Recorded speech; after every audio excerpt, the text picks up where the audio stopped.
Mis 3 hijos ingratos decidieron deshacerse de mí de una vez por todas. Nos dejaron, a mi esposo Antonio y a mí, en una carretera desierta, abandonándonos a nuestra suerte para morir bajo el sol abrasador. Ustedes son una carga que ya no podemos soportar, dijeron, antes de acelerar el Mercedes negro y desaparecer en el horizonte. Días después, cuando el secreto que guardábamos con 7 llaves salió a la luz, fueron ellos quienes regresaron, humillados e implorando perdón. Pero antes de continuar, asegúrate de estar suscrito al canal y escribe en los comentarios, ¿desde dónde estás viendo este video?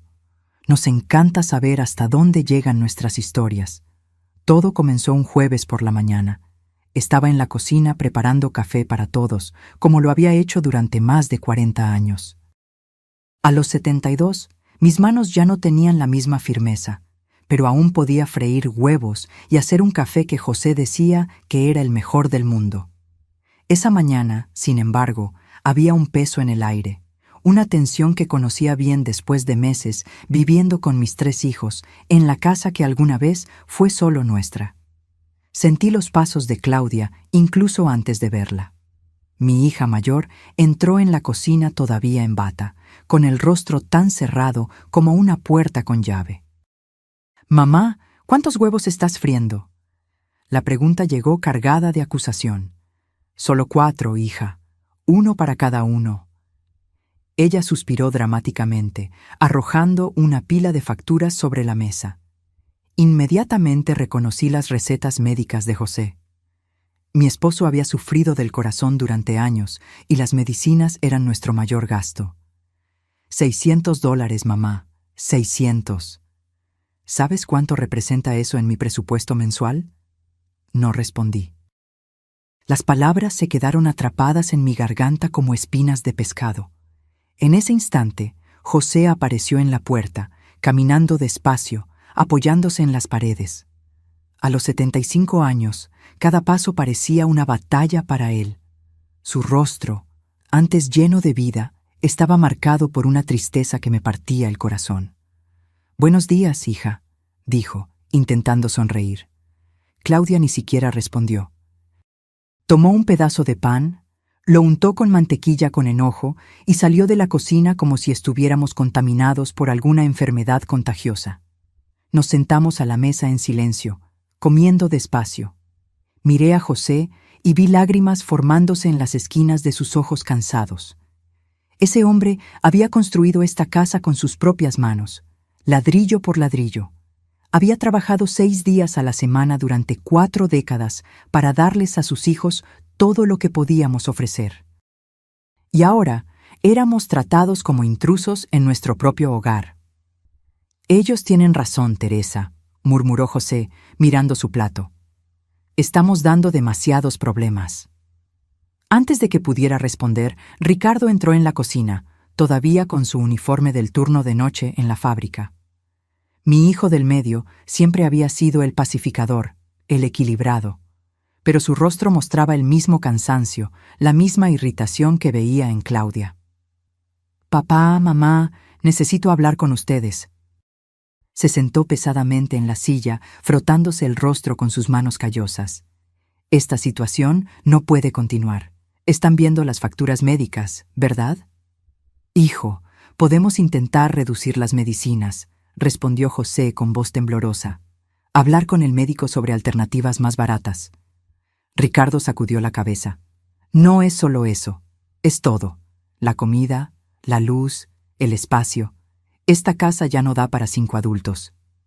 «¿Y qué sugieres?», pregunté, aunque ya sabía la respuesta. «Hay un lugar». «Un hogar para ancianos, no es de los peores. Tendrían asistencia médica, compañía de personas de su misma edad». «¿Estás hablando de internarnos?». La voz de José salió como un susurro asustado. «No es internamiento, papá. Es una oportunidad para que tengan una vida más adecuada para su edad». Sentí que el mundo se me venía abajo. Esta casa guardaba nuestros recuerdos, nuestros sueños, el olor de nuestros hijos cuando eran pequeños. Cada rincón contaba la historia de una vida entera de trabajo y amor. Fernando, Nuestro hijo menor de 34 años apareció en la puerta, todavía en pijama a pesar de que ya eran más de las 11 de la mañana. ¿Están hablando del asilo? Ya era hora. Ya no puedo dormir con la tos de papá por las madrugadas. No es un asilo, corrigió Ricardo sin mucha convicción. Da igual el nombre. Mi novia ni siquiera quiere venir aquí. Le da vergüenza. Vergüenza. La palabra me golpeó como una bofetada. Nuestra existencia avergonzaba a la gente. José se levantó lentamente y salió al pequeño jardín trasero. Sabía que iba a llorar donde nadie pudiera verlo. Siempre había sido así. Guardaba el dolor para proteger a los demás. Necesitamos una respuesta pronto, dijo Claudia, regresando a la cocina ya vestida para ir a trabajar. Ya agendé una visita al hogar para mañana. En las semanas siguientes, la atmósfera en casa se volvió insoportable. Los hijos ya no hablaban con nosotros más allá de lo estrictamente necesario. Entraban y salían como huéspedes irritados en un hotel de mala calidad. José casi no comía, perdiendo peso visiblemente. Yo me despertaba todas las mañanas con un nudo en el estómago, presintiendo que algo terrible estaba a punto de suceder. Y sucedió un martes, mientras yo estaba tendiendo ropa en la cuerda. Escuché voces susurradas en la sala y me acerqué silenciosamente. ¿Está todo arreglado? Era la voz de Claudia. ¿Vienen a buscarlos esta tarde? Sí, respondió Ricardo, todo acordado con la gente del hogar. ¿Y si no quieren ir? Preguntó Fernando. Irán, afirmó Ricardo con una frialdad que me heló la sangre, porque no tienen otra opción. ¿Les explicaron que es temporal? Preguntó Claudia. Claro que no es temporal. Fernando se rió en voz baja. ¿Conoces a algún anciano que haya regresado del asilo? Mi mundo se derrumbó en ese instante. Me apoyé en la pared para no caer. Planeaban deshacerse de nosotros para siempre, como muebles viejos que ya no combinaban con la decoración. Corrí al jardín, donde José regaba sus plantas con movimientos mecánicos. José, susurré agarrando su brazo. Vienen a buscarnos hoy. Ellos no van a visitarnos más después. José dejó caer la manguera al suelo. El agua continuó fluyendo, empapando sus pies. ¿Sin siquiera avisarnos?, murmuró, la voz saliendo como un gemido. Ya no nos quieren, José, nunca más. Nos abrazamos allí mismo, llorando como niños perdidos. Una vida entera de sacrificios, y así era como terminaba. 2 horas después, llegó la gente del hogar de ancianos. 2 mujeres con uniformes blancos, sonrisas profesionales, palabras dulces y vacías. Nuestros hijos fingieron tristeza para las empleadas, prometieron visitas semanales, llamadas diarias. Entramos en la camioneta sin mirar atrás. A través de la ventana vi a Ricardo, Claudia y Fernando regresar rápidamente a la casa, como criminales huyendo de la escena del crimen. Teresa, susurró José, sosteniendo mi mano. ¿Cómo llegamos a esto? No tenía respuesta, solo lágrimas silenciosas que corrían mientras la camioneta se alejaba de la casa que construimos con tanto amor. En ese momento, no sabíamos que el destino estaba a punto de lanzar su propio golpe de justicia. Escondido en la vieja billetera de José, entre fotos antiguas y tarjetas amarillentas, había un sobre que lo cambiaría todo. El hogar de ancianos era exactamente como temía. Un edificio antiguo con olor a desinfectante y orina apenas disimulados por aromatizantes baratos. Nos pusieron en una habitación colectiva con otras 6 personas, separándonos con una cortina de tela que apenas ofrecía privacidad. Era un lugar donde la gente iba a morir lentamente, abandonada por las familias que juraron amarlos hasta el final. Las noches eran las peores. El gemido constante de los otros ancianos, el llanto ahogado en las almohadas, los llamados a los hijos que nunca vendrían. José casi no comía, se consumía a simple vista. Lo observaba todas las mañanas, viendo cómo su cuerpo se encogía, cómo sus ojos perdían el brillo día tras día. Teresa, susurró la tercera noche, cuando pensé que ya estaba dormido. No voy a aguantar estar aquí. Sostuve su mano debajo de la sábana áspera. Estábamos en camas separadas, pero estirábamos los brazos para mantener ese contacto que, después de 50 años de matrimonio, era tan necesario como el aire. Lo sé, mi viejo. Yo tampoco. ¿Llamaron los chicos?, preguntó, aunque ya sabía la respuesta. No, respondí, sintiendo el dolor en las palabras. No llamaron. Pasó una semana, luego otra. Ninguna llamada, ninguna visita. Era como si hubiéramos muerto para nuestros hijos en el momento en que entramos en esa camioneta. Las empleadas evitaban nuestras miradas cuando preguntábamos si había algún recado para nosotros. En la tercera semana, José tuvo una crisis durante la madrugada. Me desperté con su gemido ahogado y lo encontré apretándose el pecho, con el rostro contraído por el dolor. «¡José!», grité, saltando de la cama para ayudarlo. «¡Socorro! ¡Que alguien nos ayude!». La enfermera de turno tardó casi 10 minutos en aparecer. Cuando finalmente llegó, tenía la mirada aburrida de quien ya ha visto esa escena muchas veces. «Debe ser solo una indigestión», dijo, sin siquiera examinarlo bien. «No es indigestión», insistí. «Tiene problemas del corazón. Necesita ir a un hospital». Después de mucha insistencia, llamaron a una ambulancia. Esperé sola en la sala de emergencias durante horas, con las manos temblando de miedo y rabia. Intenté llamar a mis hijos, pero ninguno contestó. Dejé mensajes desesperados, implorando que vinieran. Nadie vino. El médico apareció alrededor de las 5 de la mañana, con el rostro serio. Doña Teresa, su esposo, tuvo un infarto. Logramos estabilizarlo, pero su estado es delicado. ¿Va a sobrevivir? Apenas podía formular la pregunta. Por ahora sí, pero necesitará cuidados intensivos en los próximos días. Pasé la noche entera sentada al lado de la cama de José en la UCI, observando los monitores, contando cada latido de su corazón como si fuera un tesoro precioso. De vez en cuando abría los ojos y trataba de sonreírme, pero pronto volvía a dormir bajo el efecto de los medicamentos. A la mañana siguiente, aún sin noticias de los hijos, fui al baño del hospital a lavarme la cara. Estaba exhausta, despeinada, con los ojos hinchados de tanto llorar. Mientras me secaba el rostro, noté mi reflejo en el espejo y no reconocí a la mujer que me devolvía la mirada. Parecía una extraña, alguien que había envejecido décadas en solo unas semanas. Volviendo a la habitación, encontré a una joven enfermera revisando los signos vitales de José. «¿Usted es la esposa?», preguntó, con una amabilidad que me tomó por sorpresa. «Sí, estamos casados desde hace 50 años». Ella sonrió, ajustando la almohada de José con cuidado. «Eso es hermoso». Raramente vemos parejas que hayan estado juntas tanto tiempo. Algo en la forma en que hablaba, en cómo cuidaba a José, me conmovió profundamente. Era el primer gesto de humanidad genuina que recibíamos en semanas. «¿Cómo se llama?», pregunté. «Clara», respondió. «Clara Oliveira». En los días siguientes, Clara se convirtió en nuestro ángel guardián en el hospital. Siempre aparecía en la habitación, incluso cuando no estaba asignada a cuidar de José. Traía una palabra amable, ajustaba las sábanas, a veces incluso me traía un café cuando notaba que no me había movido en horas. Un día, mientras José dormía, se sentó a mi lado. «Doña Teresa, disculpe la intromisión, pero ¿sus hijos no vienen a visitarlos?».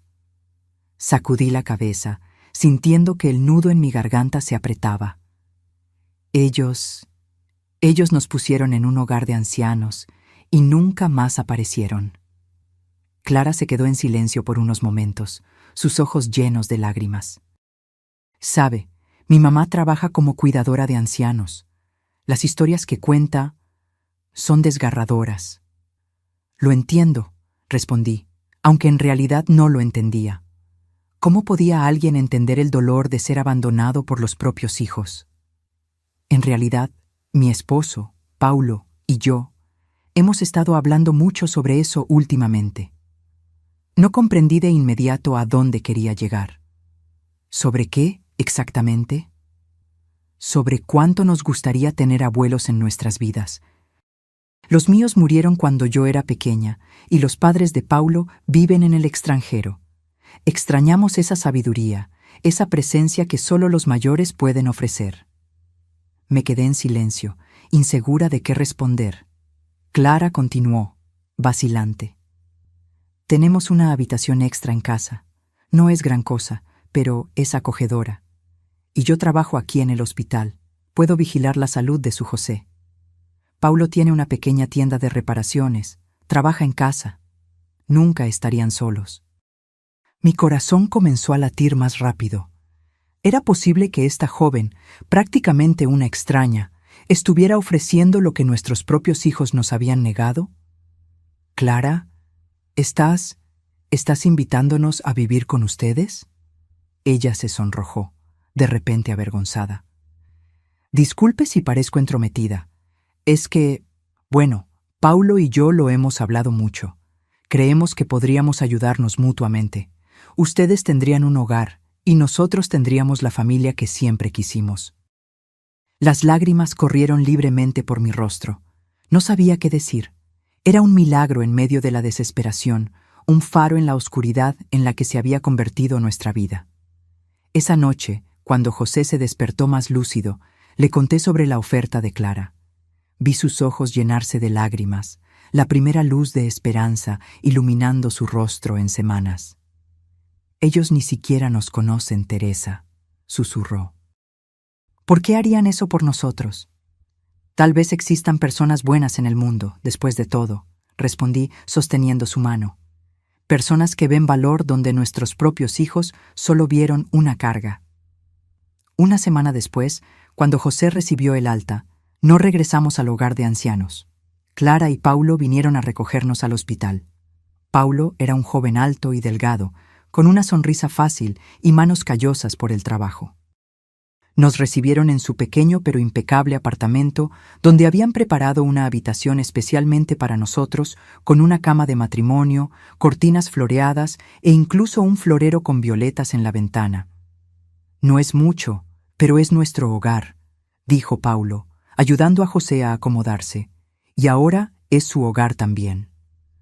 Esa primera noche, acostada al lado de José en la cama suave, sentí una paz que no experimentaba en meses.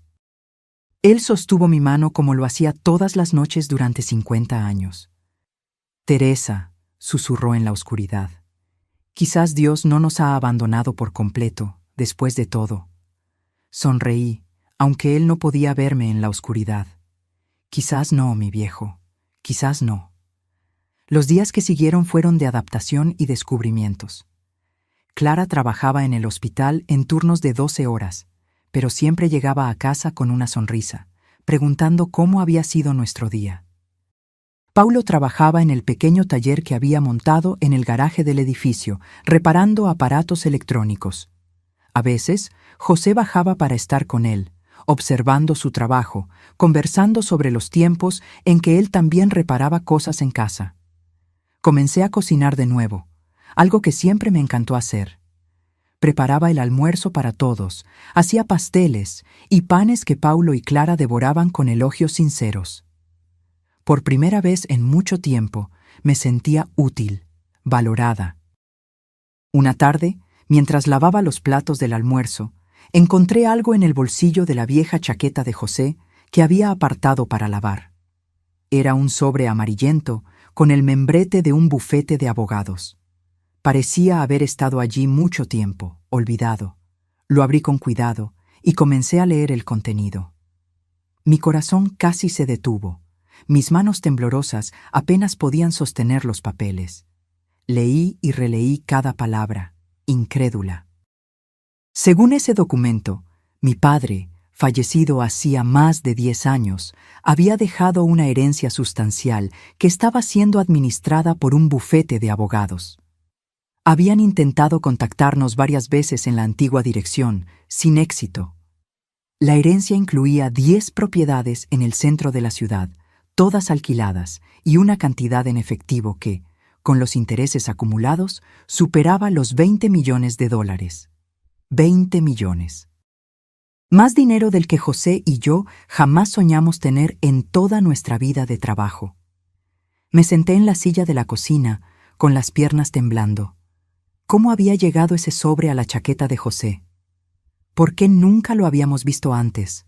Y entonces, como un relámpago, la comprensión me golpeó. Las cartas debieron haber llegado a nuestra antigua casa, cuando ya estábamos viviendo con nuestros hijos. Debieron haber interceptado todo. Esperé a que José regresara del taller con Paulo para mostrarle el documento. Cuando lo leyó, su rostro pasó de la incredulidad a la comprensión, y finalmente a la rabia. Ellos lo sabían, Teresa. Nuestros hijos sabían de este dinero y aún así nos trataron como basura. Clara y Paulo estaban en la sala cuando les contamos sobre el descubrimiento. La reacción de ellos no fue de codicia o cálculo, como quizás lo hubiera sido la de muchas personas al descubrir que estaban albergando a dos ancianos de repente millonarios. Fue de indignación genuina por la injusticia que habíamos sufrido. «Necesitan contactar a ese abogado de inmediato», dijo Clara, tomando el teléfono. «Mañana mismo iremos a su oficina». A la mañana siguiente, entramos en la oficina del doctor Méndez, un señor de cabello canoso y lentes de montura dorada. Nos recibió con una expresión de alivio. «Señor José y doña Teresa, por fin. Hemos estado tratando de localizarlos durante años. Incluso contratamos a un investigador privado, pero no pudo encontrarlos después de que dejaron la antigua residencia». «Nuestros hijos», dijo José, con voz temblorosa por la rabia contenida. «Debieron haber interceptado las cartas». El abogado se ajustó los lentes, visiblemente incómodo. «Es posible». Recibimos algunas llamadas de personas que decían ser sus hijos, pidiendo información sobre la herencia. Naturalmente, no proporcionamos detalles sin la presencia de los legítimos herederos. Pasamos las horas siguientes firmando documentos, actualizando registros y escuchando explicaciones sobre cómo acceder a nuestros bienes. Al final, el doctor Méndez nos entregó una tarjeta bancaria provisional. Esta tarjeta está vinculada a una de las cuentas corrientes. Le puse un límite diario de $50,000 para retiros y transferencias, hasta que regularicemos toda la documentación. 50,000. Una cantidad que antes me parecería una fortuna inimaginable, ahora era solo un límite diario. Salimos de la oficina en silencio, absorbiendo el cambio drástico en nuestra situación. En el taxi de regreso a casa, José sostuvo mi mano con fuerza. «¿Qué vamos a hacer ahora, Teresa?» Miré por la ventana, viendo la ciudad pasar. «Primero seguiremos con Clara y Paulo. Nos acogieron cuando no teníamos nada, merecen nuestra lealtad». José asintió. «Y nuestros hijos lo descubrirán, tarde o temprano». Sentí un nudo formarse en mi garganta. Por más que el dolor del abandono todavía estuviera fresco, eran nuestros hijos, sangre de nuestra sangre. Vamos a esperar. Vendrán a buscarnos cuando lo sepan. De hecho, no tardaron mucho. 2 semanas después de regularizar la situación con el abogado, estábamos desayunando cuando sonó el interfono. Paulo contestó y regresó con el rostro tenso. «Doña Teresa, son sus hijos, los 3. Dicen que necesitan hablar con ustedes urgentemente». Intercambié una mirada con José. Lo esperábamos, pero no tan pronto. Clara se levantó, instintivamente protectora. «¿Quieren que los eche?» José negó con la cabeza. «No, escucharemos lo que tienen que decir». Cuando abrí la puerta, apenas reconocí a mis propios hijos, todos vestidos impecablemente, como si fueran a una reunión importante. Claudia usaba joyas caras, Ricardo lucía un reloj que seguramente costaba varios salarios, y Fernando vestía una camisa de marca que jamás podría comprar con lo poco que trabajaba. «Mamá». Claudia se adelantó para abrazarme, pero retrocedí instintivamente. «Estábamos tan preocupados. Los buscamos por todas partes». La mentira salió tan fluida de sus labios que casi la creí, si no fuera por la expresión calculadora en sus ojos que nunca pudo ocultarme. «¿Buscaron dónde?», preguntó José con una calma que ocultaba la tormenta interior. ¿En el hogar de ancianos donde nos abandonaron? Ricardo asumió su tono conciliador de siempre. Papá, hubo un malentendido. Fuimos a visitarlos una semana después, pero nos dijeron que se habían escapado. ¿Y no pensaron en llamar a la policía? ¿A los hospitales? ¿No les preocupó que pudiéramos estar muertos en la orilla de alguna carretera? Los tres se miraron, incómodos. La verdad, continuó José, es que solo están aquí porque se enteraron del dinero. Un silencio pesado cayó sobre la sala. Finalmente, Claudia soltó un suspiro teatral. Está bien, seamos honestos. Sí, supimos de la herencia. Y vinimos porque queremos resolver esta situación como familia. ¿Como familia? Fue mi turno de hablar, la voz temblorosa de emoción contenida. ¿La misma familia que nos tiró como basura? ¿Que interceptó nuestras cartas durante años? ¿Que planeó abandonarnos para siempre en un hogar de horrores? Fernando, siempre el más impaciente, intervino. Miren, nos equivocamos. ¿Está bien? Todo el mundo se equivoca. Pero somos sus hijos. Este dinero es de la familia. Familia. La palabra sonaba como una broma cruel. ¿Saben quién es familia? Clara y Paulo. Dos jóvenes que no nos conocían de nada, pero nos acogieron cuando estábamos solos y desesperados, que nos cuidaron cuando José casi muere de tristeza y abandono. Ellos son familia. Clara y Paulo, que observaban la escena discretamente en un rincón de la sala, parecieron avergonzados por el reconocimiento. Ricardo los estudió con una mirada calculadora. ¿Así que es eso? ¿Cambiaron a sus propios hijos por dos extraños oportunistas que obviamente están detrás de la herencia? Paulo dio un paso adelante, con el rostro rojo de indignación. Nosotros ni siquiera sabíamos de esta herencia hasta hace 2 días, cuando ellos mismos nos contaron. Acogimos a sus padres porque es lo que hace la gente decente. Claudia soltó una risa amarga. ¡Qué conmovedor! Pero seamos realistas.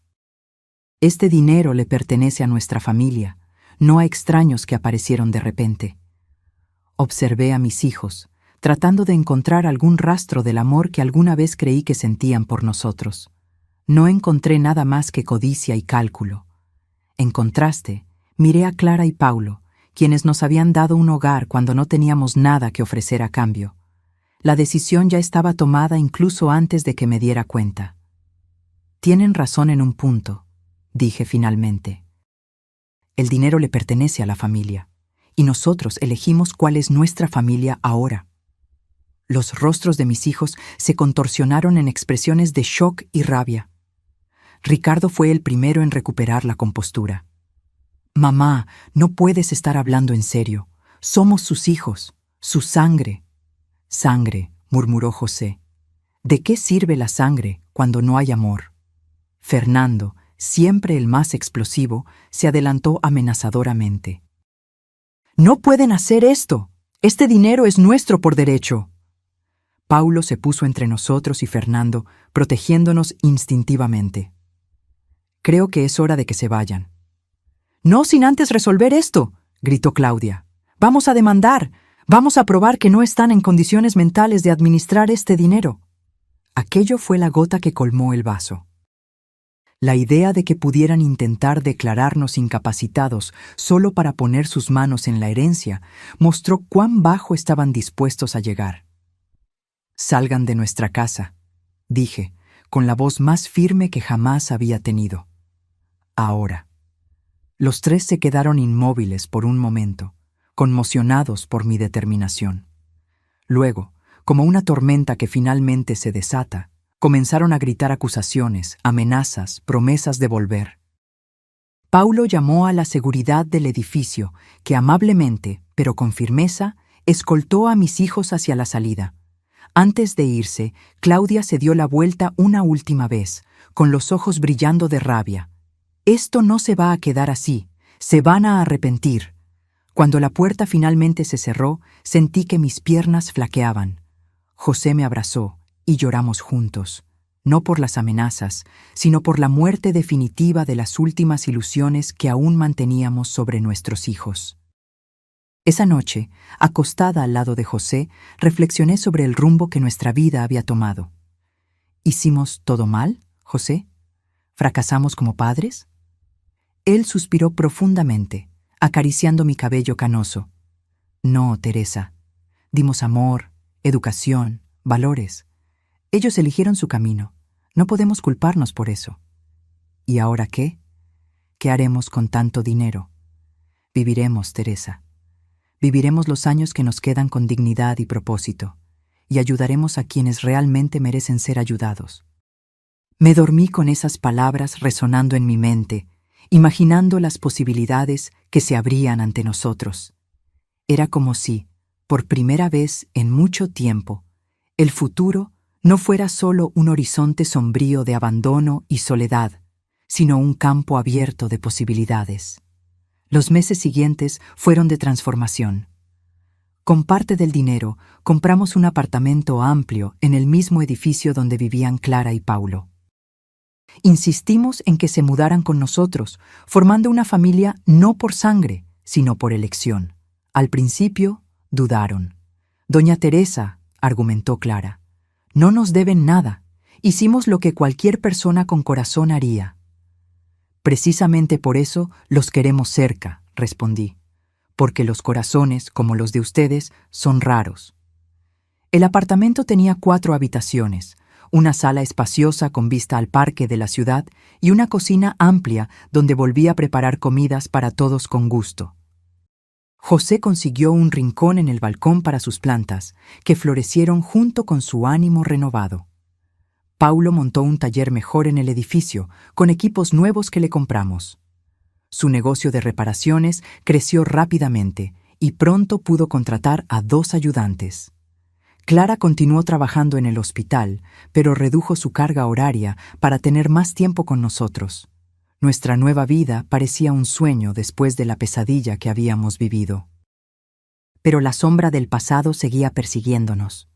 Nuestros hijos no se rindieron fácilmente. Primero, llegaron las cartas de abogados, alegando que no estábamos mentalmente aptos para gestionar nuestro patrimonio. El doctor Méndez, nuestro abogado, se encargó de responder a todas con evaluaciones médicas que comprobaban nuestra cordura. Luego, intentaron abordarnos en público. Un día, mientras hacíamos compras en el centro comercial, Claudia apareció como por casualidad, fingiendo sorpresa al encontrarnos. «¡Mamá! ¡Papá! ¡Qué maravillosa coincidencia!». José me apretó la mano con fuerza y Clara instintivamente se puso a nuestro lado. Paulo, que empujaba el carrito de compras, se detuvo como si estuviera frente a una serpiente venenosa. «¿Qué quieres, Claudia?», pregunté sin rodeos. Ella intentó mantener la sonrisa forzada, aunque sus ojos revelaban la rabia contenida. «Solo quería ver cómo están. Los extraño». «Extrañas nuestro dinero, querrás decir», respondió José con una franqueza que me sorprendió. La sonrisa de Claudia desapareció como hielo al sol. «Eso no es justo, papá. Somos una familia». «Lo éramos», corregí. «Ahora tenemos una nueva familia, una que nos valora por lo que somos, no por lo que tenemos». Clara y Paulo se mantuvieron en silencio, pero sus presencias firmes a nuestro lado decían más que cualquier palabra.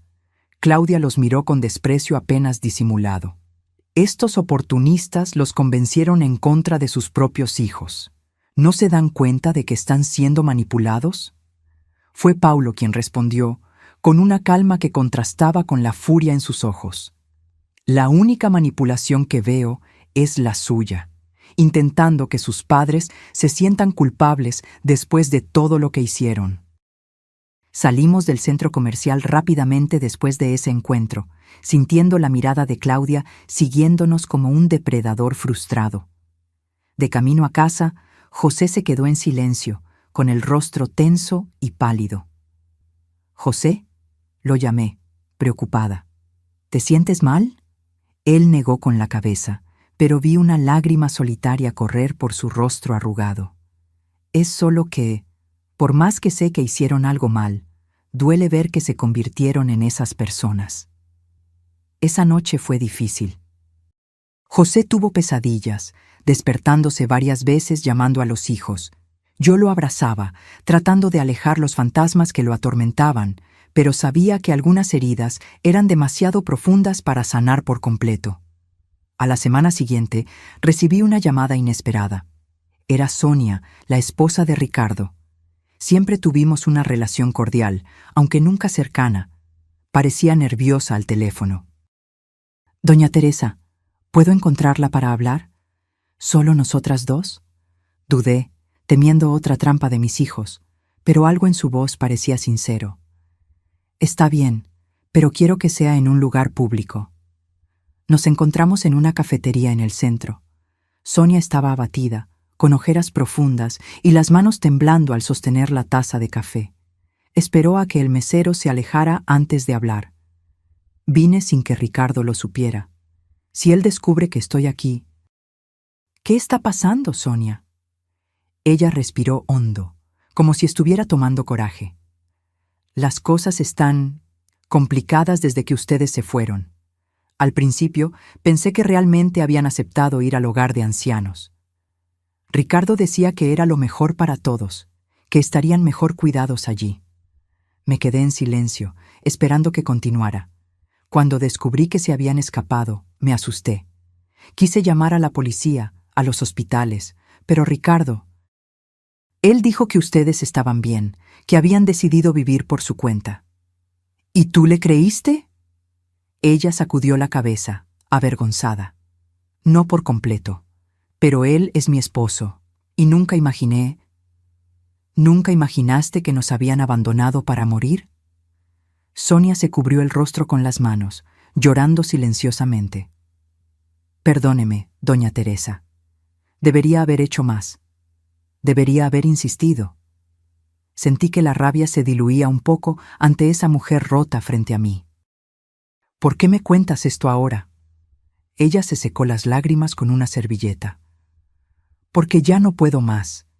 Desde que se enteraron de la herencia, están obsesionados. Solo hablan de eso, solo planean cómo conseguir ese dinero.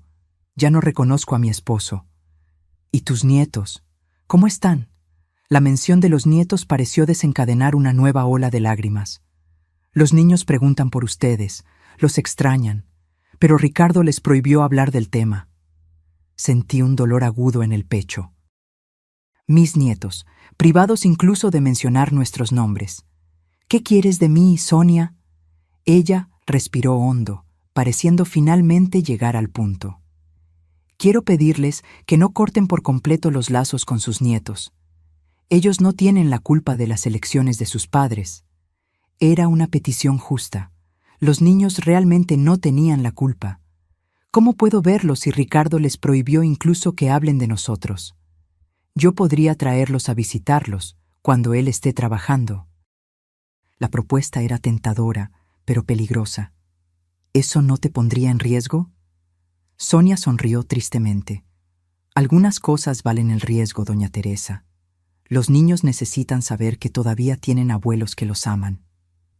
Después de casi una hora de conversación, acordamos que Sonia traería a los nietos a visitarnos el siguiente domingo, mientras Ricardo estaría en un partido de fútbol con sus amigos.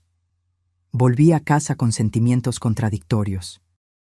La alegría por la posibilidad de reencontrarme con los nietos se mezclaba con el miedo a más dolor, más conflictos. Cuando se lo conté a José, vi sus ojos iluminarse por primera vez en días. «Los nietecitos, Teresa. Vamos a ver a nuestros nietecitos». Clara y Paulo nos apoyaron, pero con cautela. «Tenemos que asegurarnos de que no sea una trampa», dijo Paulo. «¿Qué tal si me quedo cerca durante la visita? Solo para garantizar». El domingo acordado, arreglé el apartamento como si fuera a recibir a autoridades importantes. Hice galletas, pastel de chocolate, compré refrescos, preparé dulces. José caminaba de un lado a otro, nervioso como un adolescente antes de su primera cita. Cuando sonó el timbre, mi corazón casi se sale por la boca. Paulo abrió la puerta, cauteloso. Sonia entró con Miguel, de 10 años, y a Niña, de 7. Los niños parecían confundidos e intimidados. «¿Abuela?» Miguel llamó vacilante, buscándome con los ojos. No pude contener las lágrimas. Abrí los brazos y los dos corrieron hacia mí, hundiendo sus rostros en mi pecho como lo hacían cuando eran más pequeños. José se unió al abrazo, riendo y llorando al mismo tiempo. «Abuelo, ¿por qué desaparecieron?», preguntó a Niña con esa sinceridad cruel de los niños.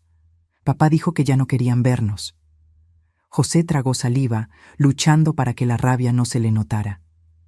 «Eso no es verdad, mi princesa. Nunca dejamos de amarlos, nunca». Miguel, siempre más observador, miraba alrededor con curiosidad. «Esta casa es muy genial. ¿Es de ustedes?». «Sí», respondí, agradecida por el cambio de tema. «¿Quieren verla?». Las horas siguientes fueron de pura alegría. Les mostramos el apartamento, les contamos historias, jugamos juegos de mesa que habíamos comprado especialmente para la ocasión. Los niños devoraron los dulces y pidieron más. Clara y Paulo se integraron naturalmente, como si ya fueran parte de la familia desde hace años. Cuando llegó la hora de partir, ninguno de nosotros quería que terminara. Miguel me abrazó con fuerza, susurrándome al oído. «Abuela, ¿puedo venir más veces? Prometo no decírselo a papá». Mi corazón se encogió. «Claro que sí, mi amor. Esta casa siempre estará abierta para ustedes». Sonia prometió traerlos de nuevo cuando fuera seguro. Después de que se fueron, José y yo nos abrazamos en silencio, procesando la montaña rusa emocional que había sido esa tarde. «Son nuestros», susurró él. «Nadie puede quitarnos esto». Esa visita fue como agua en el desierto para nuestras almas resecas por el dolor del abandono. Nos dio fuerzas para continuar, para mirar más allá del sufrimiento y ver posibilidades de felicidad. A la semana siguiente, comenzamos a concretar un plan que se había estado formando en nuestras mentes desde hacía algún tiempo. Usando parte de la herencia, compramos una casa grande en las afueras de la ciudad, con un terreno amplio y aireado. Hablamos con Clara sobre la idea de transformar el lugar en un hogar para ancianos abandonados, no un depósito de personas como aquel del que escapamos, sino un verdadero hogar. Sería un lugar donde las personas mayores pudieran vivir con dignidad, expliqué, con asistencia médica de calidad, actividades, atención. Clara se entusiasmó con la idea. «Puedo coordinar la parte de salud. Conozco enfermeros y cuidadores que serían perfectos para este proyecto». Paulo sugirió que la casa tuviera un taller para los ancianos que quisieran mantenerse activos. Muchos todavía tienen habilidades increíbles y solo necesitan un espacio para ejercerlas. Así nació el Hogar Nueva Vida, nuestro proyecto de retribución. No por venganza contra nuestros hijos, sino como una forma de transformar nuestro dolor en algo positivo, para que otras personas como nosotros no tuvieran que pasar por el mismo infierno. El Hogar Nueva Vida se convirtió rápidamente en el centro de nuestras vidas. Contratamos un equipo de profesionales liderados por Clara: enfermeros, cuidadores, fisioterapeutas, nutricionistas. Paulo supervisaba el mantenimiento y los talleres de trabajos manuales. José se dedicaba al jardín, enseñando a otros ancianos a cultivar flores y hortalizas. Y yo coordinaba la cocina, asegurando que todas las comidas fueran sabrosas y nutritivas, como las que preparaba para mi familia. Nuestra primera residente fue doña Conceição, una señora de 80 años que rescatamos del mismo hogar de horrores del que habíamos escapado. Cuando la encontramos, estaba delgada, apática, casi rendida. Sus hijos la visitaban una vez al año, en Navidad, por obligación. En el Hogar Nueva Vida, doña Conceição recuperó el brillo en los ojos. Descubrimos que había sido profesora de piano y le conseguimos un instrumento para que pudiera volver a tocar. Luego vino don Alberto, un ex carpintero de 78 años, abandonado en un hospital después de un derrame leve. La familia simplemente no regresó a buscarlo después del alta. En el taller de Paulo, don Alberto redescubrió la alegría de trabajar con la madera, incluso con sus limitaciones físicas. Pronto estaba enseñando a otros ancianos a hacer pequeños objetos, marcos de fotos, cajitas, juguetes. En 6 meses, el hogar tenía 15 residentes, cada uno con su historia de abandono, cada uno encontrando nuevos propósitos. Transformamos el sufrimiento en misión, y eso nos trajo una paz que no imaginábamos posible. Las visitas de los nietos continuaron, siempre a escondidas. A Miguel y a Niña les encantaba ir al hogar, donde jugaban con los abuelos y abuelas postizos, como llamaban cariñosamente a los residentes. Sonia se convirtió en una aliada importante, ayudándonos a mantener contacto con los niños sin que Ricardo lo supiera. Un día, sin embargo, sucedió lo inevitable. Estábamos almorzando con los nietos en el hogar cuando un coche familiar entró estridentemente en el estacionamiento. Ricardo salió dando un portazo, con el rostro contorsionado de furia. «¡Lo sabía! ¡Sabía que me estabas traicionando!», le gritó a Sonia, que palideció al instante. Los niños corrieron detrás de mí, asustados por la explosión de su padre. José se levantó, apoyándose en el bastón que usaba los días en que el dolor en las piernas era más fuerte. «Ricardo, cálmate. Los niños solo vinieron a visitar a sus abuelos». «¿Abuelos?», escupió la palabra como si fuera veneno. «Ya no son nada para nosotros. Eligieron el dinero en lugar de la familia». «¿Nosotros elegimos el dinero?». La voz de José temblaba, pero no de miedo, sino de indignación. «Ustedes que nos abandonaron cuando pensaban que no teníamos nada. Ustedes que escondieron nuestras cartas, que mintieron, que nos tiraron en un lugar para morir». Ricardo se adelantó amenazadoramente, pero Paulo y 2 empleados del hogar se interpusieron entre él y nosotros. «Salga de aquí ahora», dijo Paulo con una autoridad tranquila, «o llamaremos a la policía». «¿La policía?». Ricardo se rió amargamente. «¿Por qué? ¿Por querer proteger a mis hijos de ancianos manipuladores?». En ese momento, Miguel dio un paso al frente, enfrentándose a su padre con una valentía sorprendente para sus 10 años. «Papá, estás mintiendo. El abuelo y la abuela nunca nos manipularon. Son ustedes los que no nos dejan verlos». Ricardo pareció aturdido por la intervención de su hijo. Por un momento, vi un destello de vergüenza en sus ojos, pero pasó rápido, reemplazado por la rabia familiar. «Al coche, todos ustedes, ahora». Los niños lloraron, implorando quedarse un poco más. Sonia intentó calmarlos, prometiendo que volverían, pero yo sabía, por la mirada dura de Ricardo, que él haría cualquier cosa para que eso no sucediera. Antes de irse, Ricardo se detuvo en la puerta, señalándonos con el dedo como una amenaza. «Esto va a terminar. Ya verán. Nadie me roba a mis hijos». Después de que se fueron, me derrumbé en una silla, sintiendo el peso de cada uno de mis 72 años. José se acercó, poniendo su mano en mi hombro. «Ellos van a volver, Teresa. Algún día lo entenderán». «¿Pero cuándo, José? ¿Cuánto tiempo más nos queda en esta vida?». Él no tenía respuesta. Nadie la tenía. A la semana siguiente, recibimos una notificación judicial. Ricardo estaba pidiendo la custodia exclusiva de los hijos, alegando que Sonia era mentalmente inestable por llevarnos a los niños a escondidas.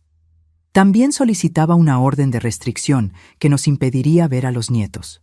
El doctor Méndez, nuestro abogado, intentó tranquilizarnos. «Esto es claramente una represalia. Ningún juez impedirá que los abuelos vean a sus nietos sin un motivo muy serio». Pero yo no estaba tan segura. Había visto el odio en los ojos de Ricardo. Él haría cualquier cosa para lastimarnos, incluso si eso significaba usar a sus propios hijos como armas. La audiencia fue programada para el mes siguiente. Nos preparamos lo mejor que pudimos, reuniendo testimonios sobre nuestro carácter, sobre la calidad del hogar Nueva Vida, sobre lo bien que los niños eran tratados durante las visitas. Mientras tanto, no tuvimos más noticias de Sonia o de los nietos. Ricardo había cortado todas las comunicaciones, cambiando incluso los números de teléfono. En la víspera de la audiencia, estábamos en la cocina de nuestro apartamento, tratando de distraernos con los preparativos para la cena. Clara y Paulo habían salido a comprar los ingredientes que faltaban. El interfono sonó y José fue a contestar. ¿Quién es?, preguntó cauteloso, como nos habíamos acostumbrado a hacer desde los incidentes con los hijos. Soy yo, papá, Fernando. Intercambiamos miradas de sorpresa y aprensión. Fernando, nuestro hijo menor, el más distante de los tres, nunca nos había buscado desde la ruptura. ¿Qué quiere?, le susurré a José. No lo sé. Dice que necesita hablar con nosotros urgentemente. Dudé. Una parte de mí quería negarle la entrada, protegernos de más dolor. Pero otra parte, la que nunca dejó de ser madre, quería ver a mi hijo. Quería creer que tal vez, solo tal vez, algo había cambiado.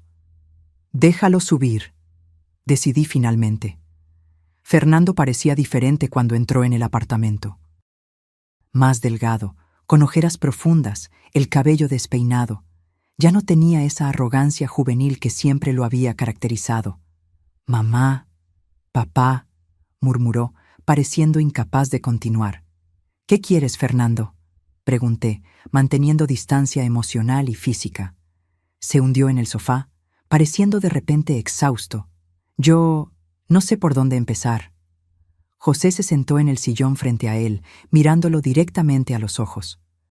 ¿Qué tal por el principio? ¿Por qué nos abandonaron en ese lugar? Fernando bajó la cabeza, pasándose las manos por el cabello en un gesto nervioso que reconocí de su infancia. Fue idea de Claudia, al principio. Dijo que ustedes daban mucho trabajo, que costaban demasiado. Ricardo estuvo de acuerdo de inmediato. Dijo que era la solución más lógica. Yo dudó. Solo seguí lo que ellos decían. Siempre fue así. ¿Y las cartas?, pregunté. ¿Las cartas sobre la herencia que escondieron de nosotros durante años? Fernando levantó la mirada, sorprendido. ¿Ustedes saben eso? Claro que lo sabemos. ¿Cómo creen que descubrimos lo del dinero? Él respiró hondo. Fue Claudia quien encontró la primera carta. Se la mostró a Ricardo y ellos decidieron guardarla. Yo solo me enteré cuando ustedes ya estaban en el hogar de ancianos. Y aún así, no hiciste nada, observó José, sin acusación en la voz, solo constatando un hecho. No, admitió Fernando. No hice nada. Un silencio pesado cayó sobre nosotros. El aire parecía denso, con décadas de resentimientos, traiciones, omisiones. ¿Por qué estás aquí ahora?, pregunté finalmente. Fernando sacó un sobre arrugado del bolsillo de su chaqueta. Ricardo está planeando algo. Algo para tratar de quitarles el dinero de todos modos. Lo oí hablando con un abogado sobre... Dudó de nuevo. Sobre probar que ustedes son mentalmente incapaces. Sentí un escalofrío helado recorrer mi espalda. ¿Cómo pretende probar eso? Estamos perfectamente cuerdos. Tiene un médico dispuesto a firmar informes falsos. Los presentará mañana en la audiencia de custodia, como prueba de que son peligrosos para los niños. José palideció. ¿Llegaría a ese punto? ¿Usar a sus propios hijos así? Fernando asintió tristemente. No se imaginan lo obsesionado que está con ese dinero. Ya no es el Ricardo que conocíamos. Miré el sobre en sus manos. ¿Qué es esto? Pruebas, grabaciones de él discutiendo el plan, copias de los correos electrónicos intercambiados con el médico, incluso un borrador del informe falso. Tomé todo de su computadora anoche. Tomé el sobre con manos temblorosas. ¿Por qué? ¿Por qué nos estás ayudando ahora? Fernando se quedó en silencio por tanto tiempo que pensé que no respondería. Cuando finalmente habló, su voz estaba quebrada. Porque me arrepiento. Todos los días me arrepiento. No del dinero que perdí, aunque, sí, al principio era solo eso. Pero me arrepiento de no haber sido lo suficientemente hombre para defenderlos, de haber dejado que Claudia y Ricardo decidieran todo, de haber sido un cobarde. Las lágrimas corrían libremente por su rostro ahora, sin que hiciera ningún esfuerzo por esconderlas. Sé que es demasiado tarde, sé que nunca me perdonarán, y ni siquiera lo pido. Solo no quiero que Ricardo lastime a nadie más. Ni a ustedes, ni a Sonia, ni a los niños. José se levantó con dificultad y, para mi sorpresa, se acercó a Fernando. Puso su mano en el hombro de su hijo, en un gesto que no veía desde hacía tanto tiempo que parecía pertenecer a otra vida. Nunca es demasiado tarde para hacer lo correcto, hijo. Fernando levantó la mirada, con esperanza e incredulidad luchando en sus ojos hinchados por las lágrimas. En ese momento, escuchamos la llave girando en la puerta. Clara y Paulo habían regresado de las compras. Al ver a Fernando, Paulo instintivamente se puso delante de Clara, en una postura protectora. ¿Qué hace él aquí? José hizo un gesto tranquilizador. Está todo bien, Paulo. Fernando vino a ayudarnos. Clara miró con desconfianza, con las bolsas de la compra aún en las manos. ¿Ayudarlos cómo? Le expliqué brevemente la situación mientras José llevaba a Fernando a la cocina para que tomara un café. Paulo examinó el contenido del sobre, verificando la autenticidad de los documentos.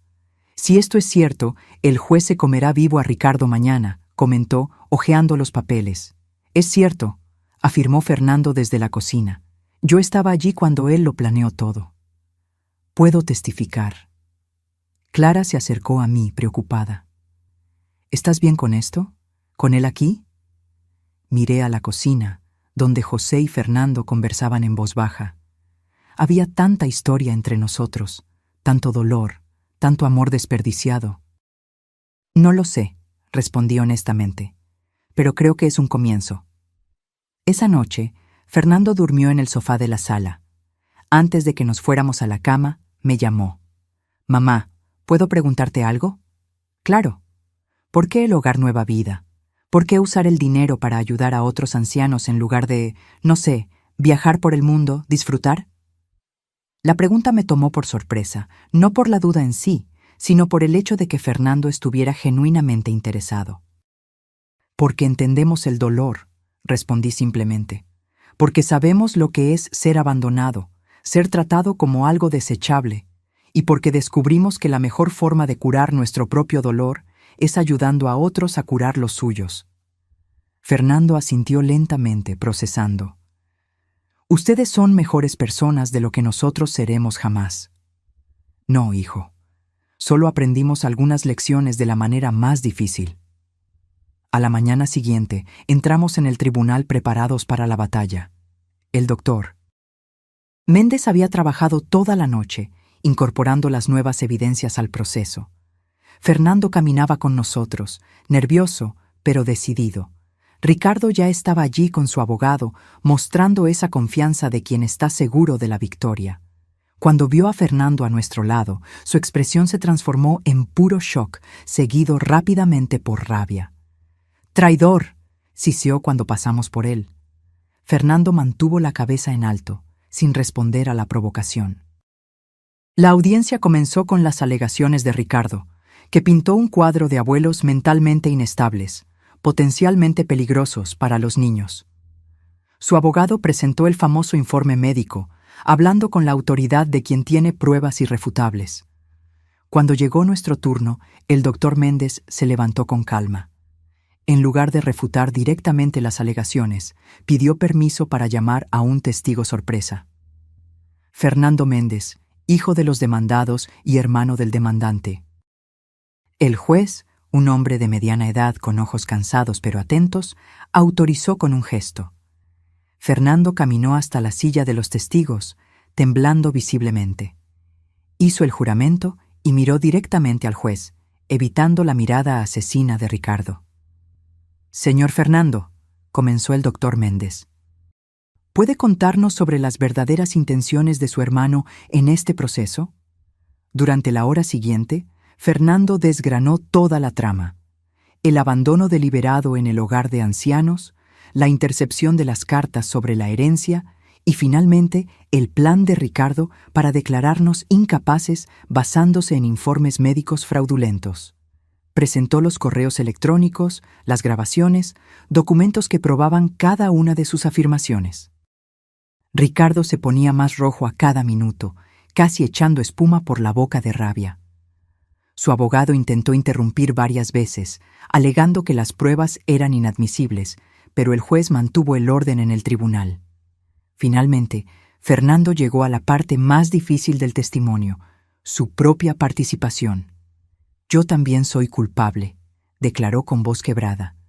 «No tuve el coraje de impedirlo, no defendí a mis padres cuando lo necesitaban. Permití que fueran abandonados y maltratados. Y ahora estoy aquí no para redimirme, sé que eso es imposible, sino para impedir que se haga más daño». Cuando terminó, el silencio en la sala era absoluto. El juez se quitó los lentes, frotándose los ojos como si tratara de procesar todo lo que acababa de escuchar. «En 30 años en la magistratura», dijo finalmente, «raramente he visto un caso de tanta crueldad contra personas mayores. Y viniendo de hijos, es simplemente repugnante». Se volvió hacia Ricardo, que parecía haberse encogido físicamente durante el testimonio de su hermano. «Señor Ricardo Méndez, estoy desestimando su petición de custodia exclusiva y orden de restricción. Además, estoy remitiendo este caso al Ministerio Público para investigar posibles crímenes contra personas mayores y fraude procesal. Le sugiero encarecidamente que consiga un buen abogado criminalista». Ricardo se levantó furioso. «No puede hacer eso. Ellos tienen nuestro dinero». «Señor Méndez», la voz del juez tronó, «una palabra más y lo detendré por desacato. Esta audiencia ha terminado». Salimos del tribunal en estado de shock y alivio. En el estacionamiento encontramos a Sonia con Miguel y a Niña, esperando ansiosamente. «¿Y bien?», preguntó ella, sosteniendo a los niños de las manos. «Ganamos», respondí simplemente. Miguel y a Niña corrieron a abrazarnos. Detrás de nosotros, Fernando observaba la escena con una expresión de dolor y arrepentimiento. «Tío Fernando», gritó Miguel, notando su presencia. «¿Viniste a ver a la abuela y al abuelo también?». Fernando se acercó vacilante, mirándome como si pidiera permiso. Asentí levemente. «Sí, Miguel. Vine para quedarme». En los meses que siguieron, nuestra familia pasó por una reconstrucción lenta y delicada. Fernando comenzó a trabajar en el hogar Nueva Vida, inicialmente solo ayudando a Paulo en las tareas de mantenimiento. Se mantenía distante de los otros residentes, como si no se sintiera digno de socializar. Poco a poco, sin embargo, fue abriéndose. Su primer avance significativo sucedió con don Alberto, el ex carpintero. Un día, los encontré a los dos en el taller, encorvados sobre una pieza de madera. Don Alberto explicaba pacientemente cómo hacer un tallado específico, y Fernando lo observaba con una concentración que no veía desde que él era un niño, aprendiendo a andar en bicicleta. «La mano todavía me tiembla un poco», decía don Alberto, «pero a la madera no le importa. Ella espera». Fernando asintió, absorbiendo no solo la técnica, sino la filosofía detrás de ella. Observé discretamente desde la puerta, sintiendo un nudo en la garganta. Mi hijo menor, que siempre había sido el más inquieto, el más impaciente, aprendiendo sobre paciencia con un anciano que había sido abandonado, al igual que nosotros. «¿Mamá?». Fernando me vio e inmediatamente pareció avergonzado, como si lo hubieran atrapado haciendo algo mal. «Solo estoy tratando de aprender». «Continúa», lo animé. «Don Alberto es el mejor maestro que podrías tener». El anciano sonrió, mostrando los pocos dientes que le quedaban. «Su hijo tiene talento, doña Teresa. Buenas manos para la madera». Los dejé trabajando y me fui a la cocina del hogar, donde supervisaba el almuerzo de los residentes. José estaba en el jardín, como siempre, ahora acompañado por 3 o 4 ancianos que se habían convertido en sus aprendices en el arte del cultivo. Clara llegó corriendo, entusiasmada con una noticia. «Doña Teresa, la Secretaría de Asistencia Social aprobó nuestra solicitud. El Hogar Nueva Vida ahora es oficialmente reconocido como institución de utilidad pública». La abracé, feliz por el logro. Significaba más que un reconocimiento. Significaba que podíamos expandirnos, recibir a más ancianos, ofrecer más servicios. «Su sueño está creciendo», comentó Clara, observando a los residentes que conversaban animadamente en la sala de estar. Mira cuánto bien están haciendo. Nuestro sueño, corregí. Sin ti y Paulo, esto nunca habría salido del papel. Por la noche, regresamos a nuestro apartamento. Fernando ahora vivía en un pequeño estudio en el mismo edificio, tratando de reconstruir su vida lejos de la influencia tóxica de sus hermanos. Ocasionalmente cenaba con nosotros, aún cauteloso, como si pisara sobre huevos, temiendo el rechazo en cualquier momento. «¿Qué tal tu día?», le pregunté mientras le servía la sopa que había preparado. Fernando dudó, revolviendo el líquido humeante con la cuchara. «Bueno, don Alberto me está enseñando a hacer una caja de joyas. Dice que puedo regalársela a alguien especial cuando la termine». «Eso es maravilloso», comentó José. «Siempre pensé que tenías habilidad para los trabajos manuales, desde pequeño». Fernando pareció sorprendido. «¿De verdad?». «Claro». «¿Recuerdas esa casita de pájaros que hiciste en la escuela? Era la mejor de la clase». Una sonrisa tímida apareció en el rostro de mi hijo. Esos pequeños momentos de reconexión, de recuerdos compartidos, eran preciosos, como piedras en un camino que estábamos reconstruyendo, paso a paso. «Hoy tuve noticias de Sonia», comenté, cambiando de tema. «Parece que Ricardo no está cooperando mucho con las visitas de los nietos». La sonrisa de Fernando desapareció. Siempre ha sido terco, y ahora con el proceso criminal está más amargado que nunca. Ricardo enfrentaba acusaciones de fraude procesal e intento de estafa por el informe médico falso. Claudia, aunque no estaba directamente involucrada en esa parte, también respondía por abandono de personas mayores. Los procesos avanzaban lentamente en la justicia. «Los niños preguntaron si pueden venir el domingo», continué. «Sonia dijo que los traerá, aunque a Ricardo no le guste». «Puedo quedarme en mi apartamento ese día si prefieren», ofreció Fernando mirando el plato. «Sé que mi presencia puede complicar las cosas». José puso su mano sobre el brazo de su hijo. «No, ahora eres parte de la familia. A los chicos les gustará ver a su tío». Fernando asintió, demasiado emocionado para responder. El domingo llegó rápidamente. Miguel y Aniña vinieron con Sonia, trayendo dibujos que habían hecho en la escuela. Fernando estaba nervioso, esperando el rechazo de los niños. Para su sorpresa, Miguel corrió a abrazarlo. «Tío Fernando, la abuela dijo que estás haciendo juguetes de madera. ¿Puedes hacerme un camión?». La tensión se disolvió instantáneamente. Fernando prometió que haría el mejor camión de madera que Miguel jamás hubiera visto. Aniña pidió una casita de muñecas, y pronto todos estaban sentados en la mesa, dibujando proyectos para los juguetes. Observé la escena con el corazón desbordado. No era una reconciliación completa. Algunas heridas eran demasiado profundas para sanar por completo. Pero era un nuevo comienzo, una oportunidad para construir algo diferente. Sonia me llevó a un rincón, lejos de los demás. «Tengo noticias», susurró. «No son buenas». Mi corazón se aceleró. «¿Qué pasó?». «Ricardo está tratando de vender la casa, nuestra casa donde vivimos con los niños». «¿Cómo? ¿Por qué?».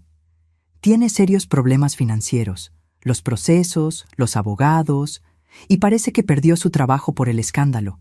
Anda bebiendo mucho, está agresivo». Sentí una punzada de culpa que intenté alejar. Ricardo se había buscado eso con sus elecciones. «¿Tienen a dónde ir? Si necesitan...». Sonia me interrumpió con un gesto. «No estoy pidiendo dinero, doña Teresa. Solo quería que lo supiera. Las cosas se están desmoronando para él. Para todos nosotros, en realidad». Miré a los niños jugando con Fernando y José, inocentes en medio de una guerra de adultos. «¿Qué vas a hacer?». Ella suspiró profundamente. «Estoy pensando en separarme. Ya no es el hombre con el que me casé. Está consumido por el odio, por la obsesión». La abracé instintivamente. «Si necesitas cualquier cosa, aquí estamos». Cuando le conté la conversación a José, más tarde, se quedó pensativo. «Ricardo siempre fue demasiado orgulloso», comentó. «Ese orgullo lo va a destruir si no cambia». «¿Qué podemos hacer?». José miró por la ventana, hacia la ciudad iluminada. Nada, lamentablemente.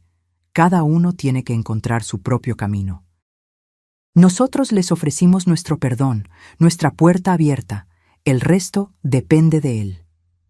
2 semanas después, Fernando apareció en nuestro apartamento más temprano de lo habitual, con el rostro pálido. «¿Qué pasó?», pregunté, reconociendo de inmediato los signos de perturbación. «Es Ricardo», respondió sentándose pesadamente. «Sufrió un accidente.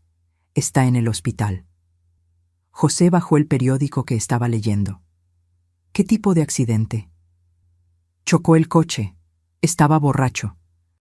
Fernando se pasó las manos por el rostro. «Sonia me acaba de llamar. Dijo que está en la UCI, en situación crítica». Sentí que mi mundo se movía. Por más que Ricardo nos hubiera lastimado, por más rabia que sintiera, todavía era mi hijo. La idea de perderlo era insoportable. «Tenemos que ir al hospital», decidí de inmediato. José asintió, ya levantándose para buscar los abrigos. Fernando parecía sorprendido. «¿De verdad quieren ir? ¿Después de todo lo que él hizo?».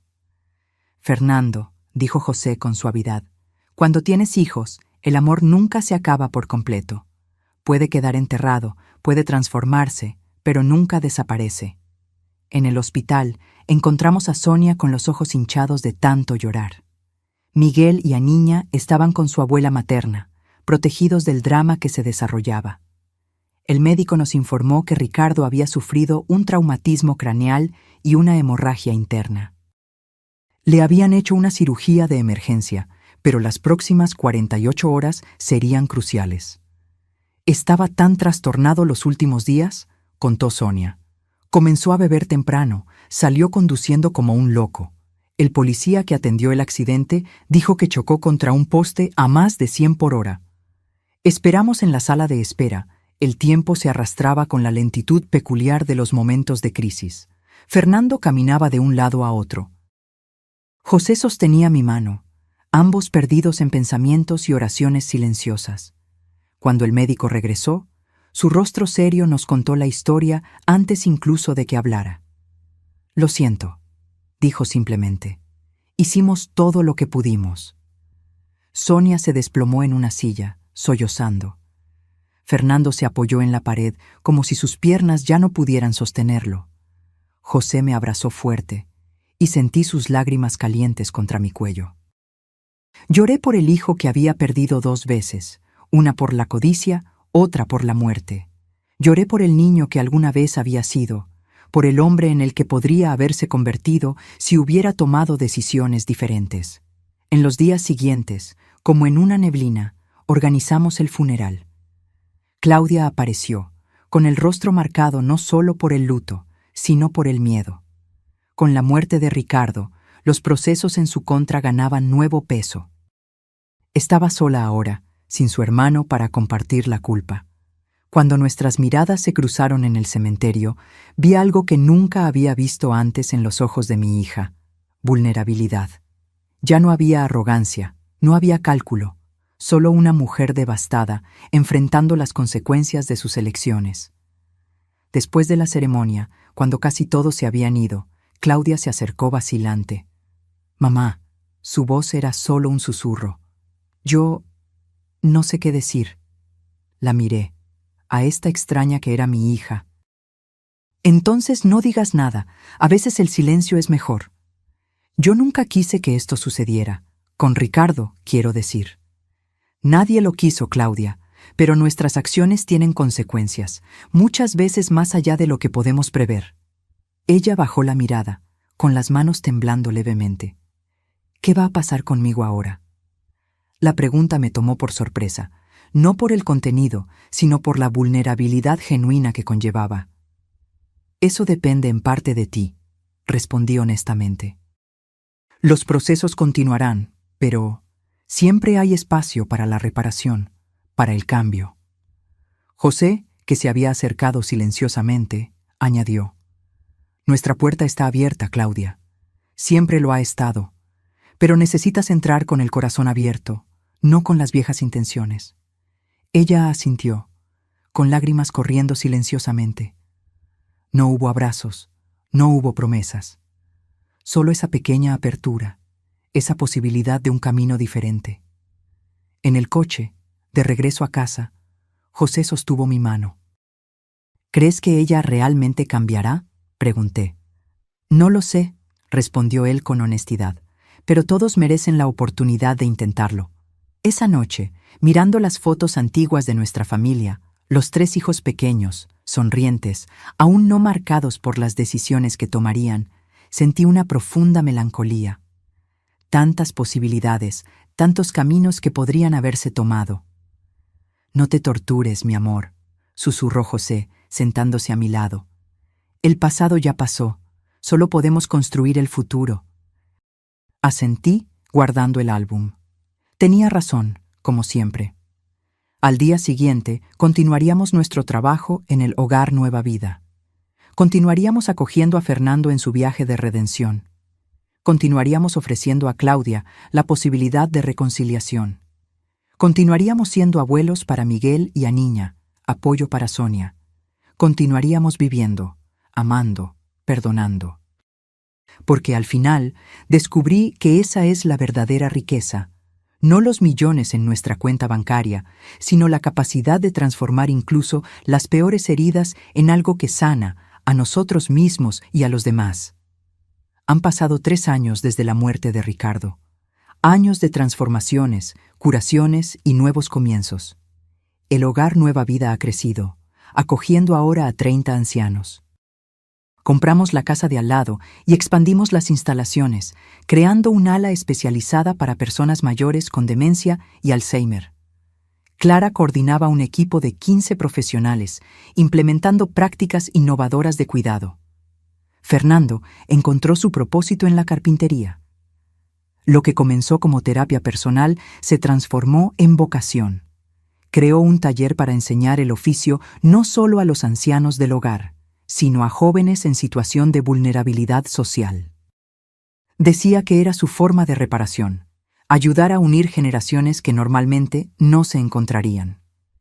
Claudia, contra todas las expectativas, también encontró su camino hacia la redención. Los primeros meses fueron difíciles. Cumplió servicios comunitarios como parte del acuerdo judicial por los crímenes contra nosotros, trabajando a regañadientes en el hogar. Recuerdo el día en que la vi cambiar de verdad. Estaba ayudando a doña Conceição a comer cuando la anciana tuvo un lapsus de memoria y confundió a Claudia con su propia hija, que rara vez la visitaba. «Marina, qué bueno que viniste hoy», dijo doña Conceição, sosteniendo la mano de Claudia. «Te extrañé tanto». Vi a mi hija congelarse, sin saber cómo reaccionar. Por un momento pensé que corregiría a la señora, tal vez incluso con rudeza, pero para mi sorpresa, Claudia sonrió gentilmente. «Estoy aquí ahora», dijo simplemente, apretando la mano de la anciana. «¿Cómo se siente hoy?» Cuando doña Conceição se durmió después de la comida, Claudia salió de la sala visiblemente afectada. La encontré en el jardín, llorando silenciosamente. «Me llamó hija», murmuró cuando me acerqué. «Cree que su hija la abandonó, como nosotros hicimos con ustedes». No dije nada, solo me senté a su lado en el banco. Nunca había entendido realmente lo que les hicimos. Puse mi mano sobre la suya. «Ahora lo entiendes».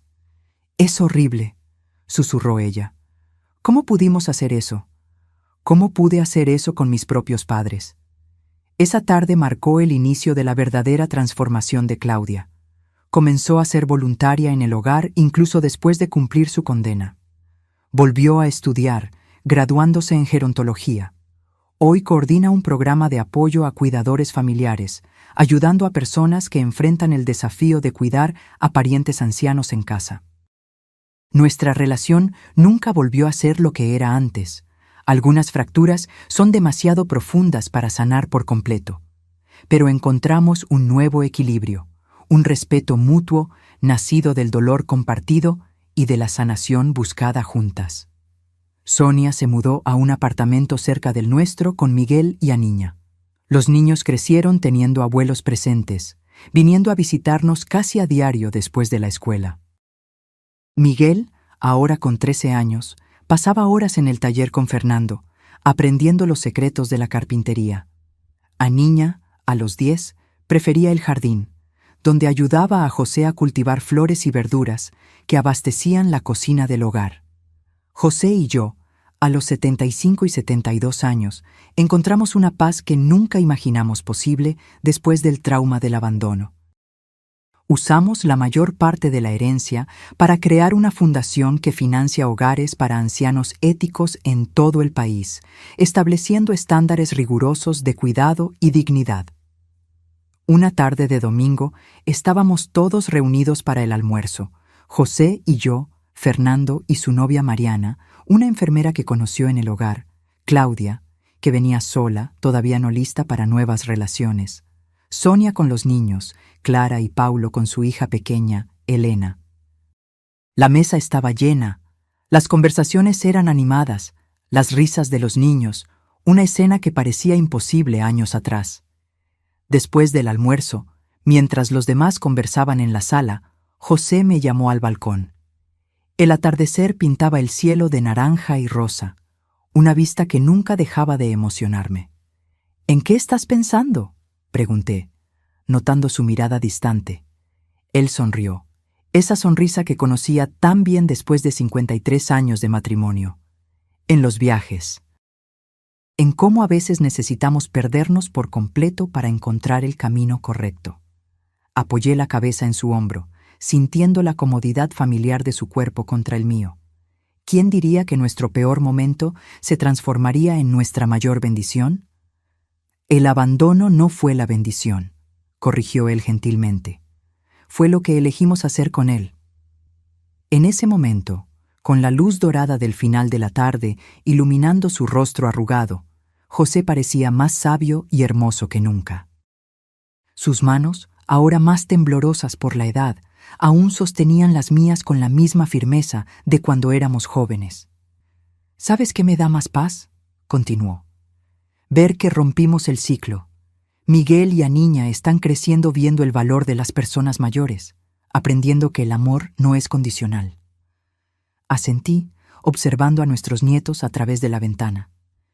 Miguel le mostraba a Claudia un pequeño tallado de madera que había hecho, y ella lo elogiaba sinceramente.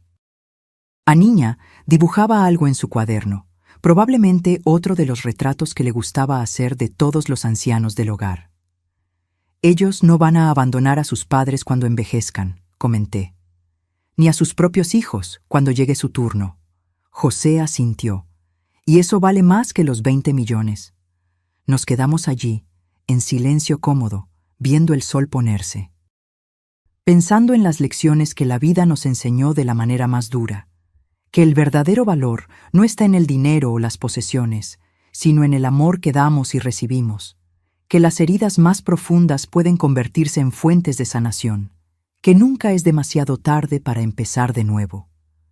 Una semana después, José tuvo un derrame mientras trabajaba en el jardín del hogar. Fue rápido y sin dolor, dijeron los médicos. Partió haciendo lo que amaba, rodeado de personas que lo respetaban y admiraban. El funeral fue diferente al de Ricardo. No solo había familia, sino decenas de ancianos del hogar, empleados, vecinos, personas cuyas vidas habían sido tocadas por José de alguna manera. Cada uno tenía una historia que contar sobre su amabilidad, su sabiduría, su capacidad para perdonar incluso las peores ofensas. Fernando organizó que cada anciano del hogar plantara un árbol en memoria de José, creando un pequeño bosque en la parte trasera de la propiedad. Un lugar donde la gente podrá sentarse y sentir su presencia, explicó, como todos la sentíamos cuando él estaba en el jardín. Claudia coordinó un memorial donde se exhibieron cientos de fotos de José, no solo las antiguas con nuestra familia original, sino principalmente las nuevas, mostrándolo en su misión en el hogar, con la nueva familia que habíamos construido. Los primeros meses sin él fueron los más difíciles de mi vida. Ni siquiera el abandono de los hijos había dolido tanto como esta ausencia definitiva. Cada mañana me despertaba buscando instintivamente su presencia a mi lado, solo para encontrar el vacío. Lo que me salvó fue el propósito que habíamos construido juntos. El hogar, los ancianos, la fundación, nuestra familia reconstruida, todo necesitaba continuar. José lo habría querido así. Una tarde, 6 meses después de su partida, estaba sentada en el jardín que él había creado. Los árboles plantados en su memoria aún eran pequeños, pero ya mostraban los primeros brotes primaverales. Miguel vino a sentarse a mi lado, ahora casi de mi altura. «Abuela», comenzó él vacilante. «¿Puedo preguntarte algo?» «Claro, mi amor». «¿No odias a mi papá por todo lo que hizo?» La pregunta me tomó por sorpresa.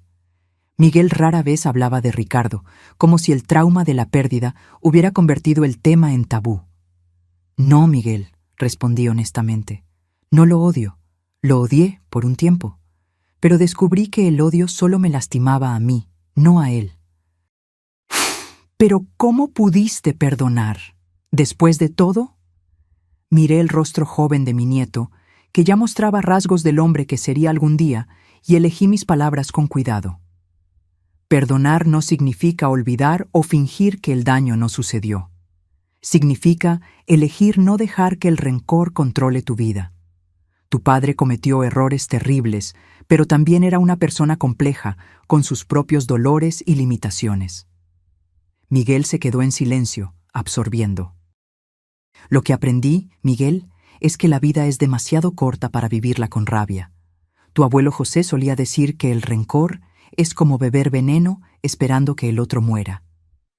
El niño sonrió levemente, reconociendo el tipo de sabiduría que su abuelo solía compartir. «Lo extraño», dijo en voz baja. «Yo también, mi amor. Todos los días». Nos quedamos allí sentados, abuela y nieto, compartiendo el silencio cómodo que solo existe cuando hay verdadera comprensión. Observé los árboles jóvenes balanceándose con la brisa ligera y pensé en todas las vidas que aún se beneficiarían de la sombra que algún día ofrecerían, así como tantas personas se beneficiaban del legado que José y yo habíamos construido a partir de nuestro dolor. La vida continúa su ciclo, con pérdidas y ganancias, abandonos y acogimientos, finales y nuevos comienzos.